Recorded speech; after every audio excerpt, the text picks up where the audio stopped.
कि अगर मैं रिकॉर्ड करते रहता हूँ ना, तो क्लास में कुछ बातें करते रहते हैं, तो लोगों को कम कष्ट होता है। अगर उनको पर्सनली ये बात बोल दें, तो बहुत कष्ट होता है। बहुत लोगों को इस प्रकार से क्लास में बात बोल दें, तो हाँ, ठीक है, बोल दिया, बोल दिया। आपके लिए भी बोला है, पर कोई बात नहीं, ठीक है, अच्छा बोले। परंतु अगर पर्सनली वही बात जाकर के बोल दें, ऐसे कैसे बोल दिए? देखिए, शास्त्रों का मत है कि अगर हमारी इच्छा देवी-देवता की सेवा करने की भी हो, तो हम भक्ति नहीं कर। अगर हम देवी-देवता की भी सेवा करने का सोच लें, किसी समाज का, देश का सेवा करने का तो इच्छा रखना क्या है, आप समझ ही लीजिए। देखिए, लक्ष्य कभी वो नहीं हो सकता। किसी भी एक दिन हम देवता की, किसी देवता की सेवा करें।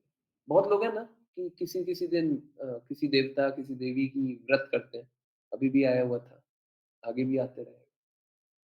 किसी देवता, देवती अभी एक आपको एक एग्ज़ाम्पल देते हैं। अभी दिवाली आती है ना, तो दिवाली में बहुत लोग हैं ना आई डोंट नो, आप बताइएगा, आप लोग के पास कोई ऐसे लोग हैं तो बताइएगा।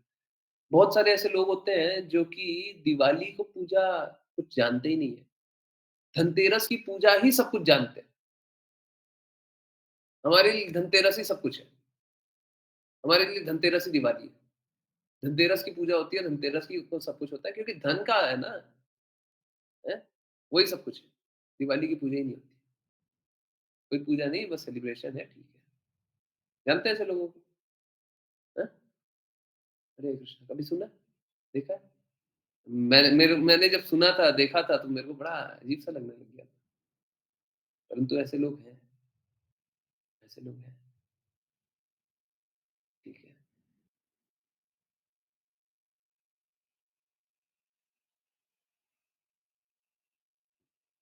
सब कोई दिवाली के बारे में धारणा यही रखे हुए हैं कि दिवाली मतलब धन, धन, धन। कृष्णा से स्वतंत्र रह कर के धन चाहते हैं। क्या लाभ मिल जाएगा? स्वतंत्र रह कर के देवी-देवता की भक्ति करना चाहते हैं, क्या मिल जाएगा? स्वतंत्र रह कर के किसी और की सेवा करना चाहते हैं, क्या मिल जाएगा? क्या हो जाएगा? अगर कोई इस प्रकार से कर भी ले तो क्या हो जाएगा? कुछ नहीं होगा, कुछ नहीं होगा। संघर्ष करते थे, संघर्ष करते हैं, संघर्ष ही करेंगे। है ना? उसमें कोई लाभ तो नहीं है। इस प्रकार से कोई कार्य करने का कोई लाभ तो है नहीं, परंतु लोग फिर भी करते हैं, मूर्खता में करते हैं। अब देखिए, ये एग्ज़ाम्पल याद रखिएगा। अगर याद रखिएगा तो आगे का जीवन आसान रहेगा। मैं नारद भक्ति सूत्र का बात बता रहा हूँ। उसमें साफ-साफ लिखा हुआ है क्या? कि अगर देवी-देवता की स्वतंत्र रूप से भक्ति करने की इच्छा करें, तो वो भक्ति के भगवान की भक्ति के लिए प्रतिकूल है। सीधी-सी बात है, अगर आपका पेट कुछ खराब खा के ही भर जाए, तो आप अच्छा खाइएगा। अच्छा खाने का लक्ष्य लगाइएगा। आप क्यों अच्छा खाने लगिएगा?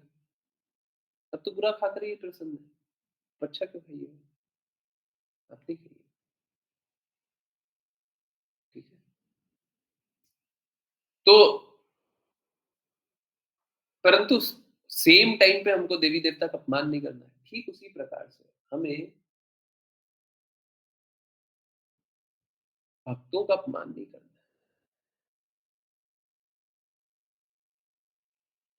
और अभक्त हैं, उनका संग कामना नहीं करना है। हमको नहीं चाहिए। हमको असत का संग नहीं चाहिए। परंतु उनकी मदद करने के लिए बिल्कुल संग करना। तो वो अ, आप लोगों ने सब कोई जानते होंगे रॉ का नाम भी शायद चेंज हो गया कुछ तो। RNAW कुछ तो हो गया है। रिसर्च है ना, कुछ तो। रॉ के बारे में मालूम है सभी को? आईएसआई के बारे में मालूम है, इंटेलिजेंस एजेंसीज़ के बारे में मालूम है, सभी को मालूम है।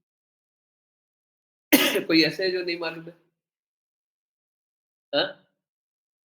किन्हीं को नहीं मालूम है, कोई ऐसे हैं? हुँ? हमें एक्चुअली में रॉ का एजेंट बनना है। हमें वैसे इंटेलिजेंस एजेंसी का एजेंट बनना है। अब देखिए क्या होता है, सपोज़ कीजिए इंडिया का कोई इंटेलिजेंस एजेंसी का एजेंट है जो पाकिस्तान में जा रहा है, जो इंग्लैंड जा रहा है, जो बांग्लादेश जा रहा है, जो कहीं और जा रहा है। तो वो वहाँ पे वहीं का सिटीज़न बन करके, वहीं का रिहायशी बन करके ही एक्टिंग करता है। वो ऐसे ही दिखाता है हम यहीं के हैं, यहीं पे रहते हैं, सबकी प्रसन्नता के लिए कार्य करते हैं, हम आप ही के अच्छे के लिए। परंतु कार्य किसके लिए करता है? कार्य किसके लिए करता है? अगर रॉ का एजेंट है, तो भारत का एजेंट है, भारत के लिए कार्य करता है ना? सबका एक intelligence agency by the way Russia के जो president, prime minister, president Vladimir Putin, वो भी एक ऐसे ही इंटेलिजेंस एजेंसी गवर्नमेंट की इंटेलिजेंस एजेंसी के एजेंट। तो स्थिति कैसी है? अगर सपोज़ कीजिए आपको इंटेलिजेंस एजेंसी का एजेंट बना दें, हैं? आपको एजेंट बना दें, तो आपका कार्य क्या है? आपका कार्य क्या है? कि जो कार्य आपको दिया गया है, जिस चीज़ के लिए आपको भेजा गया है, आप वो चुपचाप अपना कार्य करें। परंतु बाकी लोगों से मिलना है क्या? बाकी लोगों को हाय, हेलो बोलते भी हैं और बोलते भी हैं, हम तो तुम्हारे ही हैं, हम तो तुम्हारे परंतु दिल से मानते हैं क्या? नहीं मानते। दिल से तो वो अपना खुद का वो ही जानते हैं कि हम तो उस देश के हैं। स्थिति मालूम है कैसी हो जाती है? आप लोगों को मालूम नहीं होगा। स्थिति ऐसी हो जाती है कि अगर सपोज़ कीजिए रॉ का एजेंट पकड़ा जाए, रॉ का एजेंट पकड़ा जाए, उनका रिटेन होता है ये बात। रॉ का जो एजेंट होता है ना, उसको घर में भी बोलने की इजाज़त नहीं होती है कि हम रॉ के एजेंट हैं। इंटेलिजेंस एजेंसी का जो एजेंट होता है, उसको घर में भी बोलने की इजाज़त नहीं होती। किसी को नहीं बता सकता। कुछ-कुछ उल्टा-पुल्टा बोल करके निकल जाते हैं। घर वालों को भी नहीं मालूम होता है, किसी को नहीं मालूम। पूरी दुनिया में किसी को नहीं मालूम है कि हम भारत सरकार के लिए कार्य कर रहे हैं। तो अब ऐसा एजेंट होता है ना, अगर पकड़ा भी जाए, तो दूसरे देश वाले पकड़ लिए कि तुम तो दूसरे देश के एजेंट हो, पकड़ा गया। अगर पकड़ा भी गया तो उसका डॉक्यूमेंट कुछ इस प्रकार का होता है कि गवर्नमेंट बोलती है कि हम नहीं जानते, हम तुमसे कोई संबंध नहीं रखते। हम इसको जानते ही नहीं है। हमारा नहीं है, हमारा एजेंट नहीं है, हम नहीं जानते। इस प्रकार का डील पहले से ही रहता है। आप समझिए, सरकारें तो छोड़ देती है कि हम नहीं जानते, परंतु कृष्णा कभी हाथ नहीं छोड़ते।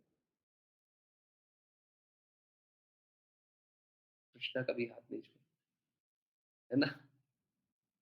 तो आप भी एजेंट बन कर के कार्य कीजिए। ठीक है? हरे कृष्णा माता जी। समझ में आ गया? आज के बाद तो कोई कन्फ्यूजन नहीं रहेगा। हाँ? हरे कृष्णा। वेरी, वेरी क्लियर ना? हाँ, वेरी गुड। देखिए कितना सिंपल है। हरे कृष्ण, हरे कृष्ण।